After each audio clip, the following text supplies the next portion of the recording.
everyone? Everyone here in Ben Salem is fine, thank you. And your father? Father is the same. He's being transferred probably tomorrow. We're not even sure where yet. Oh my. But, whatever. Sorry to hear. Yeah, not a good situation. But.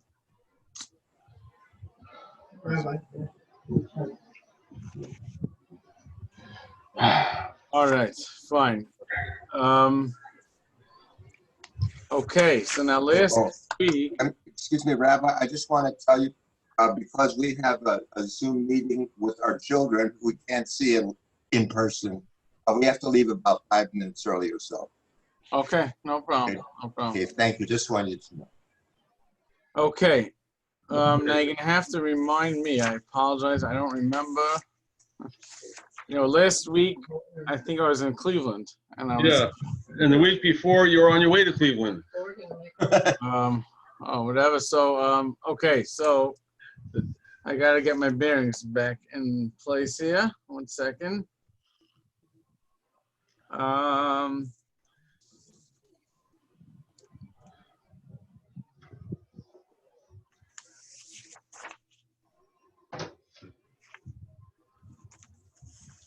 Fine, you remember where we were up to? No, I don't. Are we going to start something new?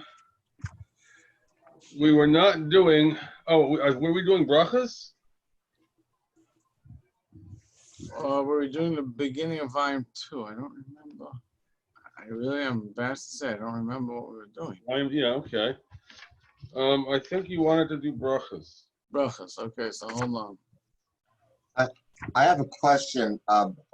Again, I thank you all for the books that were given to me, the Shulchan Aruch.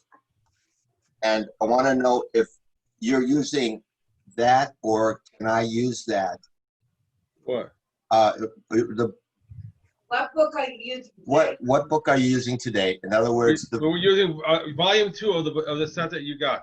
Got it. Okay, that's my question. That answers my question. Thank you. Okay.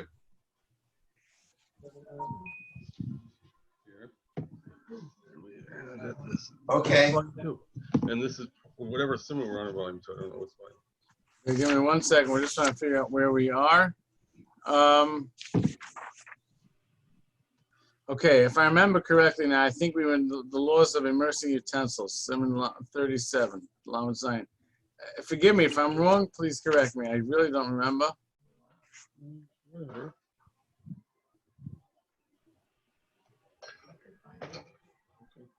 I don't know where I'm at. 37. Page 25. I think we started. Okay. You know what? Yeah. Let's start with that, no matter what. I'm pretty sure we started it already. But if we all don't remember, then certainly let's do it. Page 25, Russ? Page 25. Got it. Okay, good. Thank Brian, you. you want to start it? Okay, when someone purchases utensils whose function relates to a meal from an idolater, and even if they are new utensils, there is no concern that they were used for non-kosher food.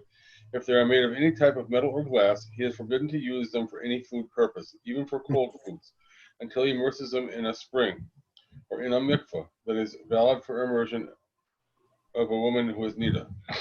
This immersion is required so that all utensils will emerge thereby from the spiritual impurity of having been owned by an idolater and enter into the holiness of being owned by a Jew.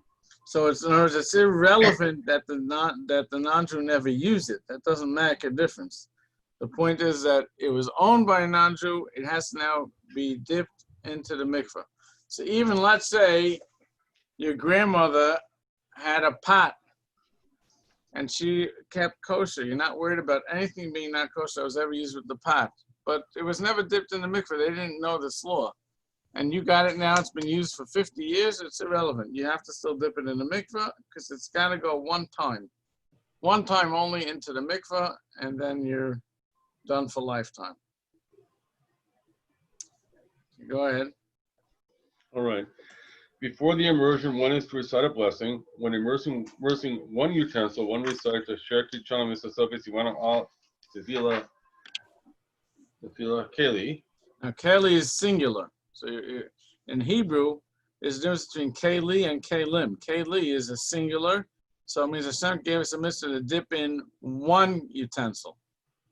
That's as opposed to when it's more than one utensil, then it will use the word kelim, which is a plural and indicates more than one utensil. Okay, so when immersing 2 or more utensils, one receives the following blessing. Asher kicham Mrs. Ovisivana Tevilas Keli, which is plural. So we had the question last time. I remember this question. Down on number 4 in the Kitzur, he talks about when you have to immerse the utensil. And so it says that if its manufacturer is a non-observant or Shabbos observant desecrator.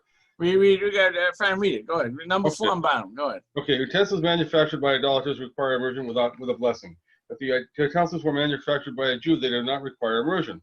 This is true even if the manufacturer is non-observant or a Shabbos desecrator, or even if the workers in the factory are idolaters. If one does not know if the manufacturer of a utensil is Jewish, he must still immerse the utensil, even if it was made of a material that requires immersion only by rabbinic decree, and that would see note 2 above.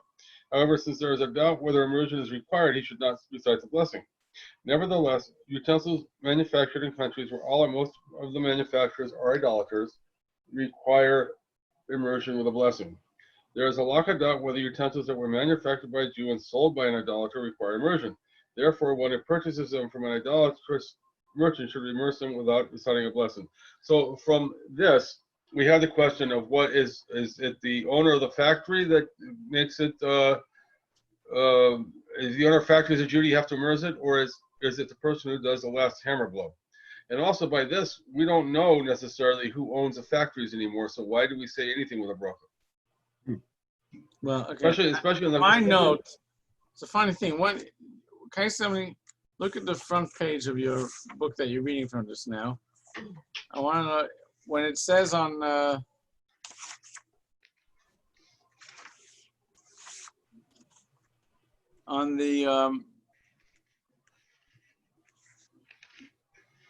inside of the first page, like where it's the first edition. You see what I'm talking about? No, I don't. Yeah, I know. All the way in the beginning.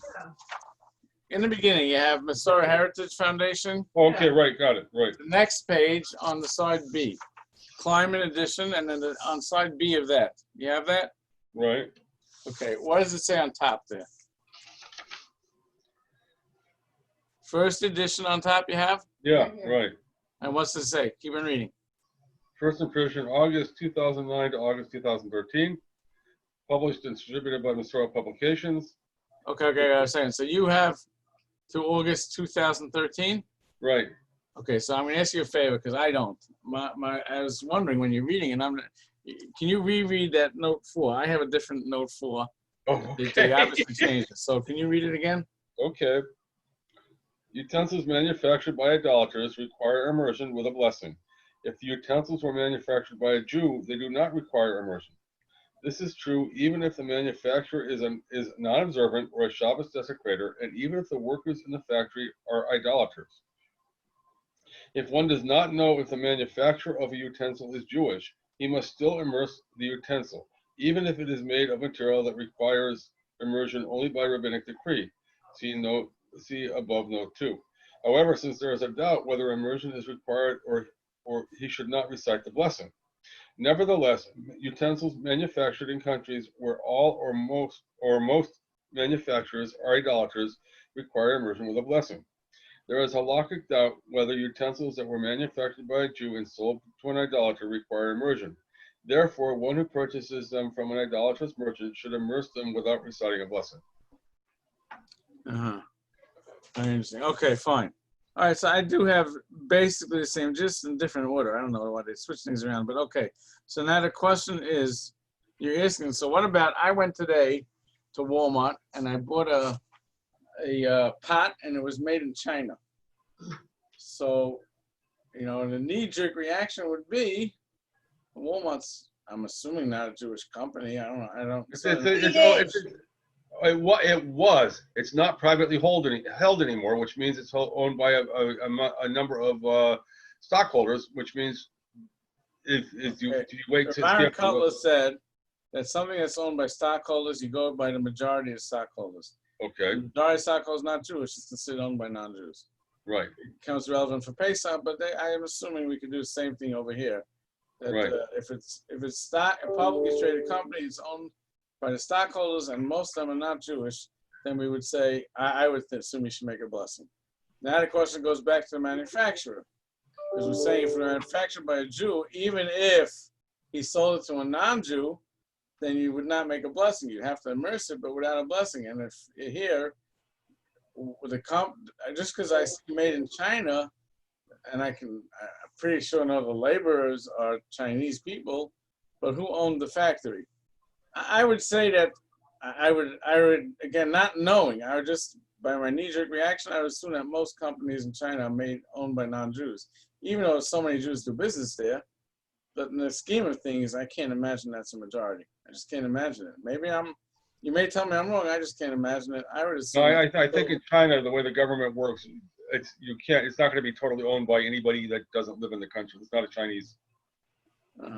It's always going to be at best a partner. I mean, I know my brother he's CFO for a company, and they build factories in China. So I really don't know give me 1 second. I'm pulling out a book here. It talks about Tefillah. 1 second. Okay. You see that nothing you read in that book is simple. Yeah, I see that.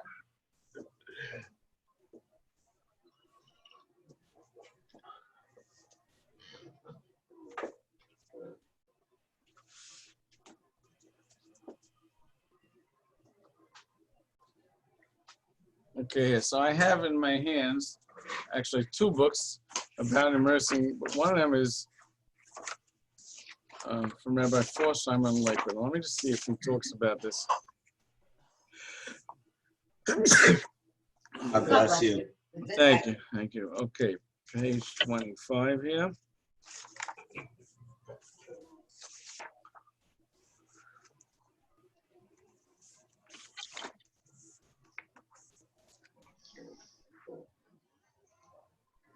A utensil made by a non-Jew or manufactured by a non-Jewish company, even if bought from a Jew, requires immersion before being used. Okay.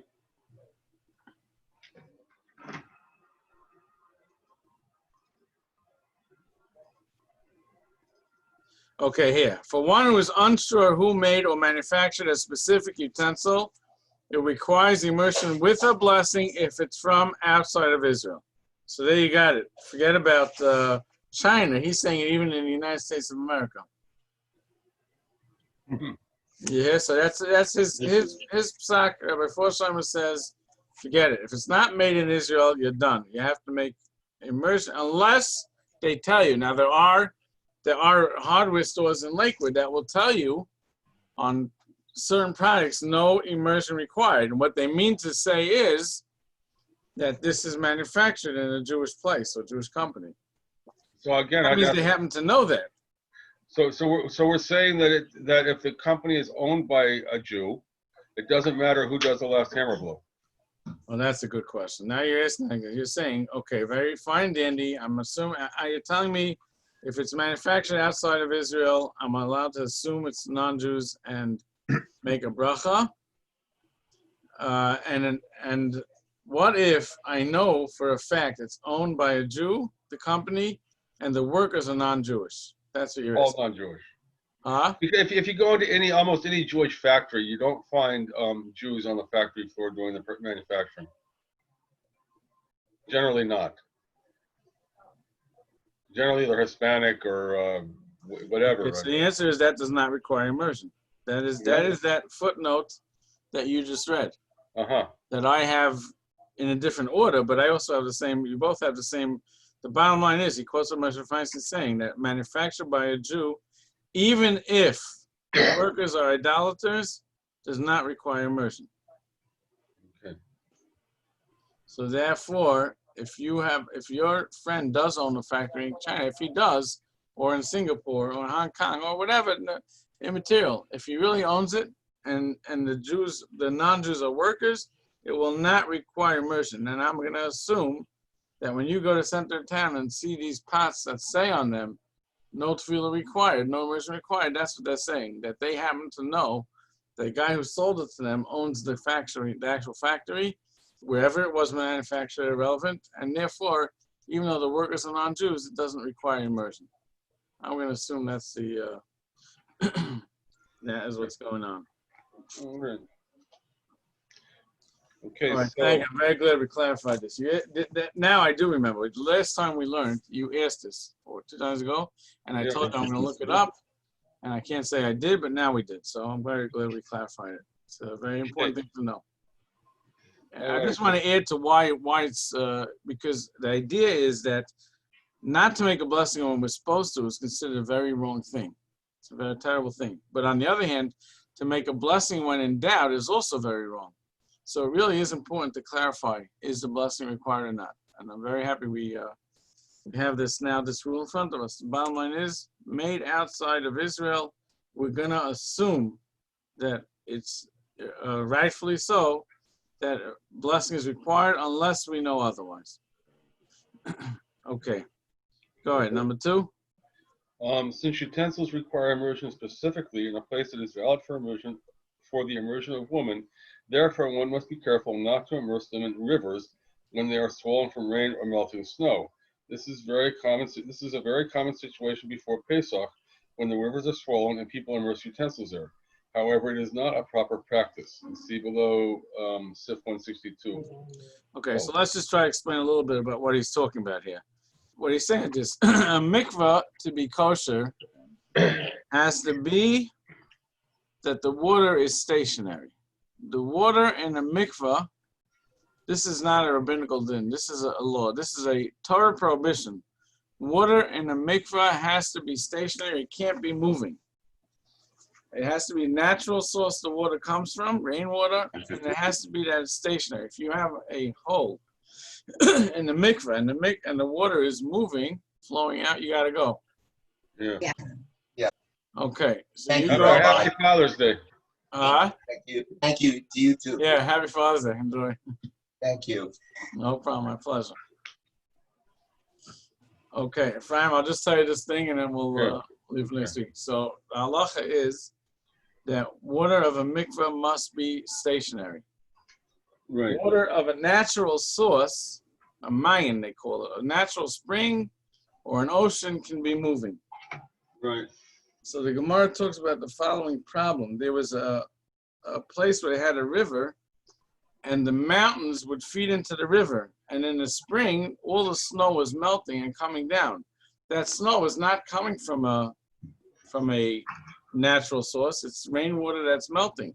So that snow is absolutely invalid water if it's moving for use as a mikvah.